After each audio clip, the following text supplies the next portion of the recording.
오늘 듀나미스도 그렇고 테라도 그렇고 너무 은혜롭네요. 듀나미스는 앞에서 뭐 이렇게 종현이하고 지한이하고 뭐 몸을 흔드는 지한이가 이게 몸을 안 흔들 줄 알았는데 몸을 흔드네요. 너무 좋아요. 그리고 테라타는 오늘 야 풍성하게 너무 좋네요. 네. 하나님께서 이렇게 보시면 얼마나 기뻐하실까요?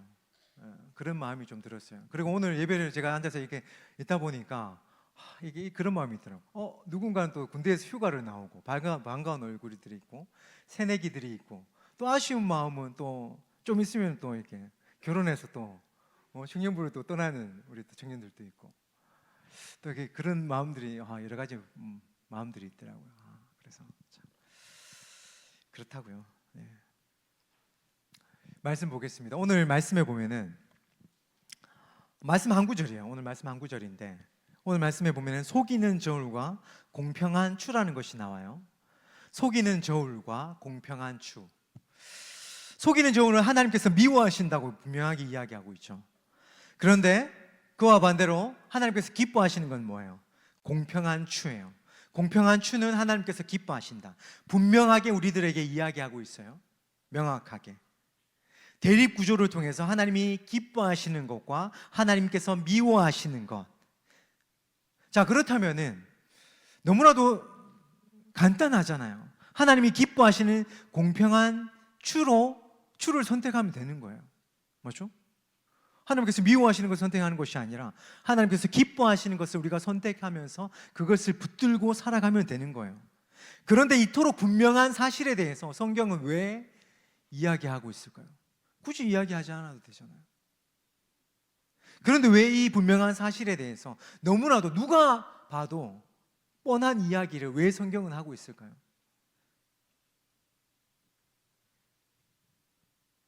너무나도 분명한 사실이지만 그것을 선택하기가 쉽지 않기 때문에 성경은 이렇게 이야기하고 있는 거예요. 머리로는 알고 있지만 그것을 선택한다는 것이 쉽지 않다는 거죠. 하나님의 기준은 분명해요. 여러분, 하나님의 기준은 분명해요. 그런데 분명한 그 기준대로 우리가 살아가지 못하는 거죠. 우리가 살아가지 못하는 거예요. 분명한 하나님의 그 기준대로. 아니, 그렇게 살아가기 싫은 거죠. 명확하게 이야기하면, 분명하게 얘기한다면은 하나님의 분명한 그 기준대로 우리가 살아가기 싫은 거예요.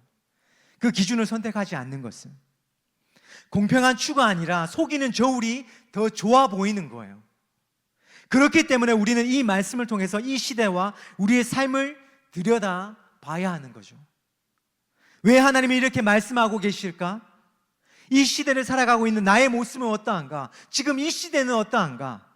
말씀을 통해서 우리가 해야 할 고민이 바로 이것이라는 거죠. 이 말씀을 통해서 우리가 해야 할 고민이 바로 이거예요. 너무나도 분명한 그 기준이지만 그 기준을 선택하지 못하는 그 이유가 무엇일까? 그렇다면 이 시대는 어떤 시대인가? 나는 어떠한가? 하나님의 말씀에 비춰서 우리가 그 고민을 해야 한다는 거예요. 자, 그렇다면 여기서 속이는 저울과 공평한 추가 의미하는 게 뭘까요? 속이는 저울과 공평한 추가 의미하는 것이 무엇일까? 그것에 대해서 우리는 알아야지만 이 말씀이 뜻하는 바를 알 것이고, 말씀의 뜻을 알아야지만 이 말씀을 통해서 나에게 하시는 하나님의 말씀이 무엇인지, 하나님의 뜻이 무엇인지 우리는 이 말씀을 통해서 분별할 수 있게 된다는 거죠. 자, 그렇다면 한번 보겠습니다. 잠언 1장 1절에 보면은 이 잠언이 누가 쓴 거죠? 솔로몬. 맞죠? 잠언 1장 1절에 보면은 솔로몬의 잠언이라고 분명하게 이야기하고 있어요. 그렇다고 해서 이 잠언을 솔로몬이 다 썼을까요? 아니에요. 솔로몬이 다 쓰지 않았어요. 잠언 25장 1절에 보면은 히스기야 왕의 신하들이 편집한 잠언이 나와요. 그리고 30장 1절에 보면은 아굴의 잠언이 나오죠. 아굴이라는 사람이 쓴 잠언. 그리고 31장 1절에 보면은 또 어떤 내용이 나와요? 르무엘 왕의 어머니의 잠언이 나오죠. 잠언의 대부분을 솔로몬이 기록했지만 다는 아니다라는 거예요. 자, 그렇다면 여기서 질문. 잠언이 무슨 뜻일까요? 이런 느낌이죠. 자문이 무슨 뜻이지? 그렇죠? 그거에 대해서 또 먼저 좀 알고 이 본문을 보자는 거죠. 오늘 말씀. 잠언은 히브리어로 마샬이라는 뜻이에요. 마샬이라고 하는데 그 뜻을 풀어보면은 이거예요. 인간이 살아가는데 교훈이 되는, 경계가 되는 말씀이라는 뜻이에요. 히브리어로 마샬인데 그 마샬의 뜻이 인간이 살아가는데 교훈이 되는, 경계가 되는 말씀, 그것이 바로 잠언이에요. 하나님의 말씀으로 우리가 어떻게 인생을 살아가야 할지에 대한 가이드라인으로 보면 이해가 쉽죠. 잠언의 말씀을. 그래서 어른들이 잠언에 인생에 고민이 있으면 무엇을 봐라? 잠언을 봐라. 잠언과 시편을 봐라. 뭐 그런 이야기를 많이 하시죠. 바로 그런 교훈이 되는 지혜의 말씀이 바로 마샬, 잠언이에요. 자, 이런 잠언에 대해서 기본적인 지식을 가지고 오늘 본문의 내용에 접근해 볼게요. 속이는 저울은 여호와께서 미워하시나 공평한 추는 그가 기뻐하시느니라. 속이는 저울, 공평한 추, 대립 구조예요. 하나는 여호와께서 미워하시고 하나는 여호와께서 기뻐하신다. 속이는 저울은 당시 사회의 어두운 모습을 잘 보여주고 있어요. 이 잠언이 쓰여진 그 솔로몬 시대의 그 사회의 모습이 어땠는지에 대해서 이야기해주고 있어요. 당시 사회에서는 많은 사람들이 물건을 사고 팔 때 서로를 속였어요. 서로를 속였다는 거예요. 사고 팔 때 속여서 사고 팔았던 거예요. 많은 사람들이 그렇게 한다는 것은 그게 뭘까요? 그 사회가 어느 정도 그것을 용인했다는 거죠. 속이는 저울이라는 것이 무엇이냐면은 당시 상인들이 물건을 구입할 때와 팔 때, 물건을 사고 팔 때 다른 저울을 사용했어요. 다른 저울추를 사용해서 사람들을 속여서 사고 팔았던 거예요. 이렇게 속여서 이득을 취하는 행위를 가리켜서 속이는 저울이라고 표현한 거예요. 성경은. 이 시대가 그런 시대였다는 거예요. 속여 파는 것이 너무나도 자연스러운 시대. 어느 정도 다 이 사회조차도 이 속이는 문화를 용인하는 시대였던 거예요. 여러분 저울에는 기준이 되는 이런 이야기에서 저울을 봤어요 혹시? 저울을 보면 나중에 뭐 네이버에서 한번 찾아보세요. 저울을 보면은 기준이 되는 추가 있어요. 기준이 되는 추가 있어요. 저울추라는 것이 사용되는데 저울추는 기준을 말해요. 기준이 되는 저울추예요. 무게를 할 때 예를 들어서 1kg에 만약에 1,000원이다. 이런 기준을 만들어주는 것이 저울추예요. 자, 저울추가 정확히 1kg이어야지 정확하게 사고 팔 수 있어요. 그 물건의 무게를 달아서. 자, 1kg면 1,000원이니까 정확히 1kg을 달아서 1,000원에 팔겠죠. 기준이 되는 거예요. 기준이 되는데 1kg에 1,000원인데 600g에 1,000원을 받는 거예요. 저울추를 속여서 600g짜리 추를 1kg짜리 추로 속여서 판 거예요. 이렇게 속여서 이득을 취하는 행위를 가리켜서 속이는 저울이라고 표현했고, 이러한 행위를 하나님께서 어떻게 하신다? 하나님께서 미워하신다. 하나님께서 미워하신다. 사람들은 용인하지만 하나님께서 미워하신다. 속이는 저울은 여호와께서 미워하신다는 것은 속이는 것이 당연하게 여겨지는 사회 속에서 그것을 거부하는 것을 하나님께서 원하신다는 거죠. 속이는 저울을 하나님께서 미워하신다는 것은 그것이 너무나도 당연한 사회 속에서 너는 그렇게 살아가지 말라는 거예요. 그것을 하나님께서 원하신다는 거예요. 그것을 하나님께서 기뻐하신다는 거예요. 속이는 저울이 마치 시대적 트렌드처럼 여겨지는 그 사회에서, 그렇게 하는 것이 마치 당연하게 여겨지는 그 사회 속에서 하나님을 믿는 믿음으로 어떻게 그것이 당연하지 않다고 이야기하면서 살아가라는 거죠. 그리고 이어서 하나님은 또 말씀하세요. 공평한 추를 기뻐하신다. 이 말은 뭐예요? 다른 사람들은 다 속이는 저울로 사람들을 속여서 이득을 취해서 살아갈지라도 너는 어떻게 살아가라? 공평한 추, 사람을 속이는 추가 아니라 공평한 추로 사람들을 속이지 말라는 거예요. 1kg에 1,000원 받으라는 거예요. 600g에 1,000원 받지 말고 다른 사람들이 다 그렇게 할지라도 너는 그렇게 하지 말라는 거예요.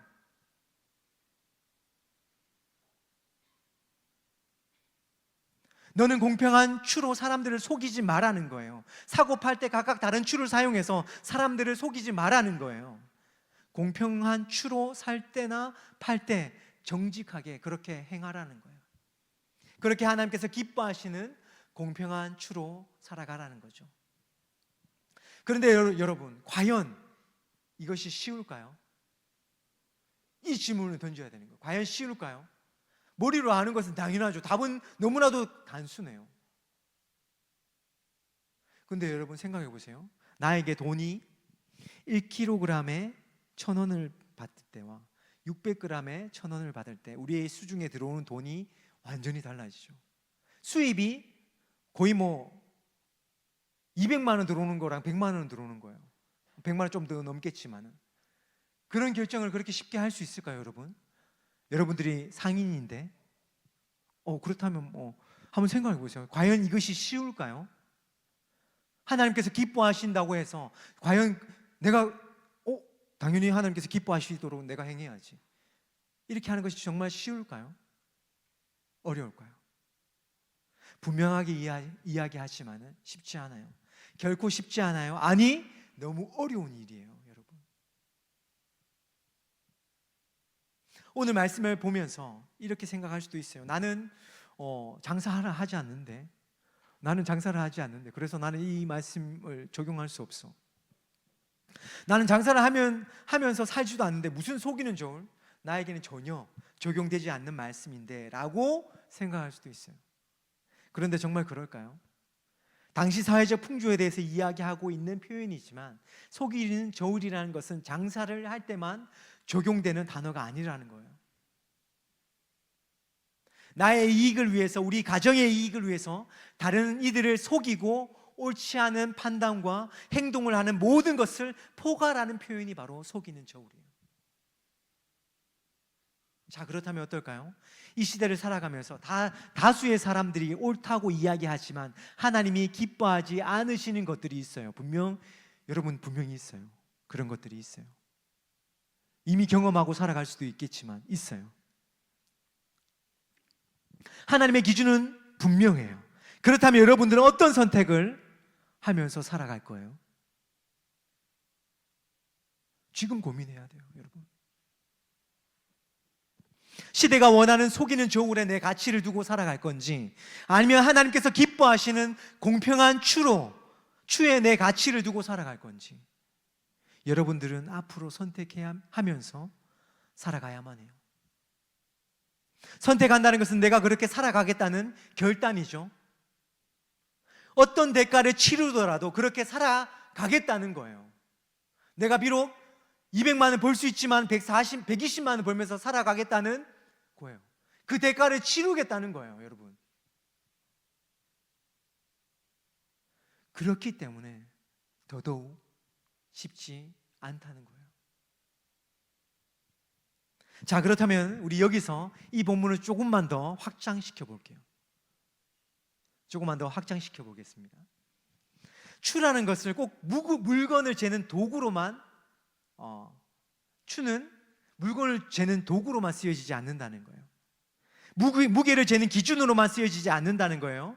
우리 마음속에 이 부분을 적용해 본다면 우리 마음속에도 하나의 추가 있어요. 우리의 마음에도 하나의 추가 있다는 거예요. 그 추가 무엇이냐면 우리의 기준이 되는 잣대예요. 우리의 기준이 되는 잣대. 우리 마음속에 이런 추가 하나씩 다 있다는 거죠. 나를 판단할 때도, 다른 사람을 판단할 때도 우리는 이 기준에 비추어서 판단해요. 이 잣대에 비추어서 판단한다는 거죠. 바로 그런 기준이 되는 추가 우리 마음에 하나씩 있다는 거예요. 여러분들 마음속에 다 있다는 거예요. 내 안에도 있다는 거예요. 그런데 그 기준이 되는 추가, 오늘 말씀에서 나오는 속이는 저울과도 같다는 거예요. 어떻게? 이것이 무슨 말이냐면 나를 잴 때와 다른 이를 잴 때 전혀 다르게 잰다는 거예요. 우리의 기준이, 우리 마음에 있는 그 기준이 나를 잴 때와 다른 사람을 잴 때 전혀 다르게 잰다는 거예요. 요즘 말로 하면 이게 뭘까요? 내로남불이죠. 내가 하면은 로맨스고 다른 이가 하면은 불륜이죠. 나에게는 너무나도 관대하고 남에게는 너무나도 칼같이 그 기준을 적용한다는 사실이에요. 이렇게 볼 때 장사하는 사람들이 속이는 저울을 사용해서 이득을 취하는 것과 별반 다른 것이 없어요. 나와 남을 다른 기준으로 재어서 판단하는 것 또한 속이는 저울이라는 거예요, 여러분. 그렇지 않아요? 이와는 반대로 남은 그럴듯하게 재면서 자신은 바보 같고 무능해 보이는 절망적인 존재처럼 재는 사람도 있어요. 자신에게는 너무 관대하고 남에게는 칼같지만은 이런 사람도 있지만, 이와는 반대로 나는 너무나도 절망적인 존재로 재고 다른 사람은 너무나도 다 있어 보이게 재는 사람이 있다는 거예요.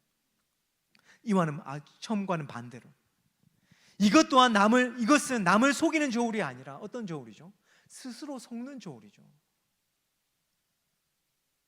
이것 또한 속이는 저울이에요. 있는 그대로의 자신의 모습을 보지 않는 거죠. 속이는 거예요. 남을 속이는 게 아니라 자신을 속이는 거죠. 우리 안에 있는 추가 남을 속이거나 아니면 나 스스로를 속일 때 하나님께서는 기뻐하지 않으신다는 거예요. 나에게 관대하고 남은 눈의 가시처럼 여기는 추, 나는 절망적인 존재같이 여기고 남은 다 그럴듯하게 여기는 추, 이렇게 나와 남을 속이는 저울을 하나님은 기뻐하지 않으신다는 거예요. 그렇다면 우리는 우리 안에 있는 추가 어떻게 하나님께서 기뻐하시는 공평한 추가 되도록 할 수 있을까요? 여러분 고민해 보세요. 어떻게 하면 공정할 수 있어요? 공평한 추가 될 수 있을까요? 기준이 되는 추가 흔들려서 안 되겠죠. 흔들려서는 안 되겠죠. 맞죠? 그 기준이 되는 추가 흔들려서는 안 된다는 거예요. 나는 정말 절망적인 존재같이 여기고 남은 다 그럴듯하게 여기는 추, 맞죠? 처럼, 그리고 나에게는 관대하고 남은 눈의 가시처럼 여기는 추처럼, 맞죠? 기준이 흔들려서는 안 된다는 거예요. 그런데 우리는 언제나 흔들리죠. 언제나 흔들려요. 그렇게 흔들리지 않는 오직 확고한 반석이 되시는 예수 그리스도를 우리의 추로, 기준으로 삼아야 한다는 거예요. 이 말은 곧 주님의 말씀이 우리의 기준이 되어야 한다는 말이죠. 그러할 때 나에게는 관대하고 남에게는 칼같은, 나에게는 절망적이고 남에게는 관대한 이런 속이는 저울이 되지 않는다는 거예요. 여러분, 공평한 추는 오직 예수 그리스도 한 분밖에 없어요. 내가 주님께 붙들려 있을 때 내가 절망적인 존재가 될 일은 없어요. 왜요? 왜 그럴까요? 어떤 상황 가운데서도, 아무리 어려운 상황 가운데서도, 그 환경 가운데 내가 빠져 있을지라도 어때요? 나는 절망적인 존재가 아니에요. 왜 그럴까요? 주님이 나를 붙들어 주시기 때문이죠. 주님께서 나를 귀하게 여겨주시기 때문이에요. 주님께서 나를 사랑해 주시기 때문이에요. 다른 사람들은 나를 어떻게 평가할지 몰라도 주님께서 나를 가장 귀하게 여겨주시는 거예요. 나를 사랑한다 말씀해 주시기 때문이에요. 내가 연약하고 부족하지만 내게 능력 주시는 분 안에서 내가 무엇이든지 할 수 있기 때문이에요. 여러분들이 바로 그런 존재들이에요. 나를 이렇게 여기는 주님을 만날 때 그 주님이 내 마음에 추가되어 주시는 거예요. 주님이 나의 기준이 되신다는 말이에요. 그러할 때 나는 절망적 존재가 아니라 주님 안에서 무엇이든지 할 수 있는 그런 존재가 된다는 거예요. 나뿐만이 아니에요. 이 말씀은 나에게만 적용되는 것이 아니죠. 내가 무시하고 없이 여기는 그들 또한, 내 옆에 있는 그들 또한 부족하고 연약한 존재들이 아니라는 거예요. 마음에 안 들고 눈에 가시처럼 여겨지는 그런 존재들이 아니라는 거예요. 내 잣대로 쉽게 판단하는 그런 존재들이 아니라는 거예요. 그들 또한 사랑받을 자격이 있고 무엇이든지 할 수 있는, 주님의 사랑을 받는 너무나도 가치 있는 하나의 존재들이라는 거죠.